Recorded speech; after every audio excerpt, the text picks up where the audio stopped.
24 नवंबर 2009 को जॉन नाम का एक लड़का अपने भाई जोश और अपने दोस्तों के साथ दुनिया की सबसे पॉपुलर केव को एक्सप्लोर करने का प्लान बनाता है। लेकिन उन सभी को ये नहीं पता था कि आगे कौन सा हादसा होने वाला है उनके साथ। उनकी एक गलती उनको कहां से कहां पहुंचाने वाली थी, उनको ये पता नहीं था। इस इंसिडेंट का नाम है नट्टी पट्टी इंसिडेंट, क्योंकि जहां ये हादसा हुआ उस केव का नाम है नट्टी पट्टी केव।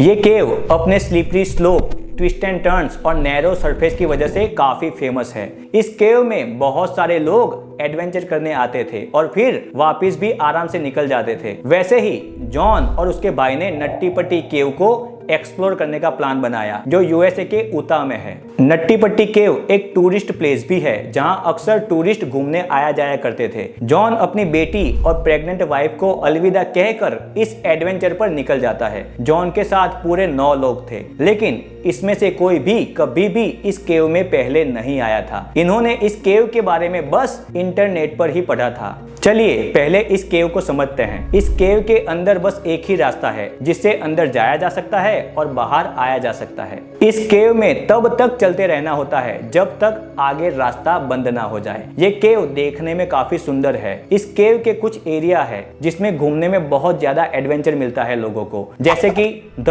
बिग रूम, द मेज, द बिग स्लाइड। सबसे ज्यादा एडवेंचरस तो द बिग स्लाइड्स ही है, क्योंकि वो 45 डिग्री तक घुमा हुआ है। द बिग स्लाइड के आगे से असली एडवेंचर शुरू हो जाता है, क्योंकि यहाँ से 2 रास्ते बन जाते हैं। इन दोनों रास्तों में राइट वाला रास्ता सबसे ज्यादा खतरनाक है और उसमें बहुत सारे लोग फंस भी चुके हैं, लेकिन बाद में वो इससे निकाले भी गए हैं। इस केव की खास बात ये थी कि आगे जाके इसमें एक बहुत बड़ी जगह है जिसमें जाकर लोग रेस्ट करते थे और वहां से घूमकर लोग वापस आ जाते थे। ज्यादा आगे जाके अरोटा कैनाल शुरू हो जाता है, जो कि बहुत ही ज्यादा छोटा था। रिसर्चर से पता चलता है कि अंदर जाने के लिए जॉन और उसके साथी 2 टीम में बढ़ गए थे। जॉन अपने भाई वाली टीम में था। अब वो लोग केव में एंट्री ले लेते हैं और सभी लोग अलग अलग जगह को एक्सप्लोर कर रहे होते हैं। वो लोग जैसे ही द स्लाइड रूम को पार करते हैं तो बर्थ कैनाल की जगह वो लोग दूसरी तरफ चले जाते हैं। ये वो एरिया था जिसके बारे में उन लोगों को जानकारी नहीं थी और ना ही इसका उनके पास कोई मैप मौजूद था। जॉन उस रास्ते पर चला जाता है जो 30 फीट लंबा था। उस केव में बहुत ही ज्यादा ट्विस्ट एंड टर्न्स थे और साथ ही साथ ये बहुत ही छोटा था। ये रास्ता बाकी रास्तों की तरह आसान नहीं था। जॉन अब बहुत अंदर जा चुका था। 2004 में 16 साल का एक लड़का इस केव में फंस गया था, जो कि जॉन से साइज में काफी पतला और छोटा था, लेकिन 14 घंटों के बाद उसको बाहर निकाल लिया गया था। जॉन धीरे धीरे आगे बढ़ता रहता है। वो ये सोचता है कि आगे जाके शायद एक ऐसा रास्ता मिल जाए जहां से वो मुड़ सके, क्योंकि केव से निकलने के लिए एक ऐसी स्पेस ढूंढनी पड़ती है जहां से मुड़ा जा सके। और जॉन के हाथ और फेस आगे की तरफ थे, इसलिए उसको बाहर निकलने के लिए मुड़ना बहुत जरूरी था। लेकिन आगे जाके रास्ता और भी ज्यादा पतला होता जाता है। थकान की वजह से उसकी हिम्मत टूटने लगती है। वो अपने भाई को इशारा करता है कि वो आगे ना आए और जॉन रास्ते की तलाश में आगे चलता रहता है कि शायद आगे रास्ता मिल जाएगा, लेकिन वो और भी ज्यादा पतला होता जाता है। अब वो एक ऐसी जगह पहुंच जाता है जो 70 डिग्री टिल्ट, यानी पूरा उल्टा ही कह लो, उस रास्ते पे पहुंच जाता है। जॉन को लगता है कि शायद इसके आगे कोई ना कोई रास्ता मिल ही जाएगा और रास्ता बहुत ज्यादा पतला होता है, जिसकी वजह से वो अपने दोनों हाथ को पीछे कर लेता है और सर के बल सरक के धीरे आगे बढ़ता है और वो 70 डिग्री टिल्ट यानी पूरा उल्टा उस रास्ते में फंस जाता है, जहां उसका फेस नीचे की ओर और पैर ऊपर होते हैं। लेकिन वो धीरे धीरे अपने पैरों की मदद से पीछे की ओर सरकने का ट्राई करता है, लेकिन ऐसी मूवमेंट करने से वो और भी ज्यादा अंदर फंसता जाता है। यहाँ कंडीशन अब ऐसी है कि वो अपने हाथ या पैर कुछ भी हिला नहीं सकता। आप जरा सोचिए, एक इंसान एक ऐसी जगह पर उल्टा फंसा है जहां वो हिल भी नहीं सकता और सांस लेने के लिए वहां पर ऑक्सीजन भी बहुत कम होती है। जॉन को यह पता चल जाता है कि वो अब बुरी तरह से फंस चुका है, वो भी सर के बल। यहाँ से वो सिर्फ किसी की मदद से ही बाहर निकल सकता है।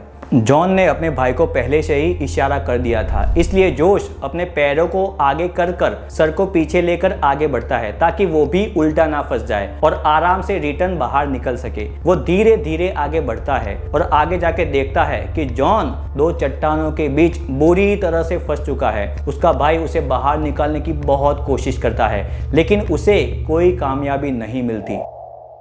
जोश जॉन को खुद के पैरों से बाहर निकालने का बहुत ट्राई करता है, पर इससे कुछ असर नहीं होता। वो दोनों बहुत थक जाते हैं और जोश ये डिसाइड करता है कि वो बाहर से मदद लेकर आएगा और जॉन को बचा लेगा। जॉन के दोस्त उसकी मदद के लिए आगे आते हैं, पर कोई से कुछ भी नहीं होता और जॉन धीरे धीरे और ज्यादा अंदर जाने लगता है, जिसकी वजह से उसे सांस लेने में भी दिक्कत होने लगती है। जोश हेल्प के लिए बाहर निकलता है, पर उसे हेल्प लाने में 3 घंटे लग जाते हैं। वो रेस्क्यूअर टीम से मदद लेता है। रेस्क्यू टीम वहां पर पहुंच जाती है। सूजी नाम की एक लड़की रेस्क्यू टीम से उसकी मदद करने के लिए आती है। रात के 12:30 पर सूजी अंदर जाती है। सूजी अपने पैरों में रस्सी बांध लेती है, क्योंकि वो उस रास्ते से वाकिफ होती है। उसे पता था कि रस्सी नहीं बांधी तो वो भी अंदर फंस सकती है। अंदर जाके सूजी ने जॉन को आवाज दी और जॉन ने भी सूजी को रिप्लाई दिया। जॉन अपने सिर के बल फंसा था, जिससे उसके सिर में खून जमने लगा था और वो मेमोरी लॉस का शिकार भी होने लगा था।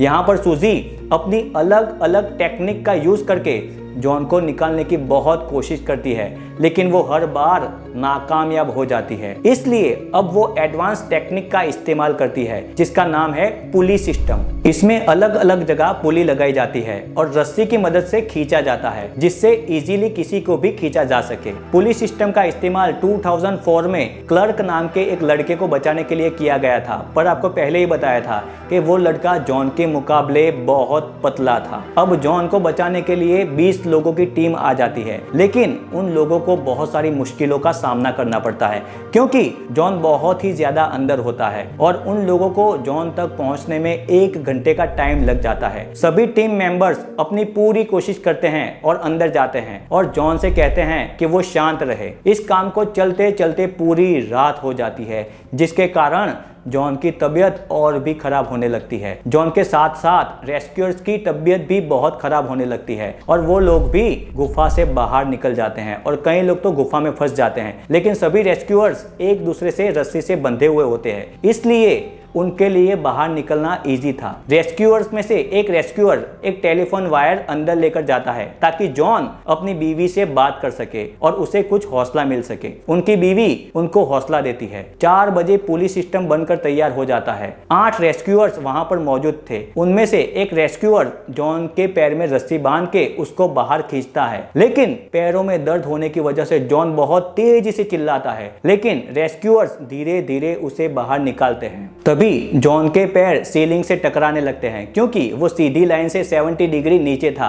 इसलिए उसके पैर ऊपर टच होने ही थे। अब जॉन को इस पोजीशन में रहते हुए 19 घंटे बीत चुके हैं, जिसकी वजह से वो सुन्न हो गया है और कोई भी हरकत नहीं कर पा रहा है। रेस्क्यूअर्स ये फैसला लेते हैं कि वो जॉन की टांग तोड़ेंगे और उसे बाहर निकालेंगे, लेकिन ऐसा करने से डॉक्टर रेस्क्यूअर्स को मना कर देते हैं। इसी बीच एक पुली का हुक रेस्क्यूअर के मुंह पर लग जाता है टूटकर, और वो भी इंजर्ड हो जाते हैं। फिर दूसरे रेस्क्यूअर्स को अंदर भेजा जाता है, पर उससे भी कुछ नहीं हो पाता, क्योंकि जॉन ऐसी पोजीशन में था कि सभी ट्राई करने के बावजूद उसे बाहर निकाला नहीं जा सकता था। और फिर वो रेस्क्यूअर बाहर निकल आते हैं और दूसरा रेस्क्यूअर अंदर जाता है। वो रेस्क्यूअर ये बताता है कि जॉन धीरे धीरे निढाल हो रहा है। रेस्क्यूअर टीम अपने एक मेंबर को अंदर भेजती है ताकि वो जॉन को चेक कर सके। फिर 25 नवंबर 2009 11:56 पर जॉन की मौत हो जाती है। उसके बाद भी रेस्क्यू टीम जॉन को निकालने की पूरी कोशिश करती रहती है,